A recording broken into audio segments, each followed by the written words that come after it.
உன் சுய புத்தியின் மேல் சாயாமல் மனிதர்களுடைய உதவியவே முழுசா நம்புறவரா நீங்கள்? ஸ்டார்டிங்ல ஆசாங்கிற ராஜா தேவனுக்கு பிரியமில்லாததெல்லாம் விலைக்கு போட்டு தேவனுக்கு பிரியமா நடக்கிறாரு. பாஷாங்கிற ராஜா ஆசாவுக்கு விரோதமாய் ராமாவை கட்டினப்போ தேவ ஆலோசனை கேட்காமலேயே சர்ச்சில் அரண்மனை பொக்கிஷங்கள்ல இருக்கிற தங்கம் வெள்ளியை எடுத்து பெனதாத்துங்கிற சீரியா ராஜாவுக்கு கொடுத்து ராமாவை கட்டுறதை நிப்பாட்ட வைக்கிறாரு. அதுல டெம்பரவரியா ஜெயிச்ச உடனே மனிதர்கள் உதவியை நம்பியே தன் சொந்த ஞானத்திலே ஓடுறாரு. அனானிங்கிற தீர்க்கதரிசி எச்சரிச்சும் கேட்கல.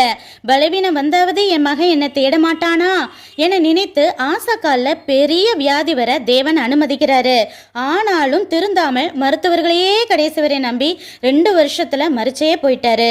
இதுல 2 பாடங்கள் கத்துக்கிறோம். நம்பர் 1, மனித தயவு வேணும் தான், அதை கேட்டா தேவனே தருவாரு. ஆனா முழுசா மனுஷர்களே நம்புறது தேவனை விட்டு வேற ட்ராக்ல நம்மளை திருப்பி ஆபத்துக்கு வழிவகுக்கும்.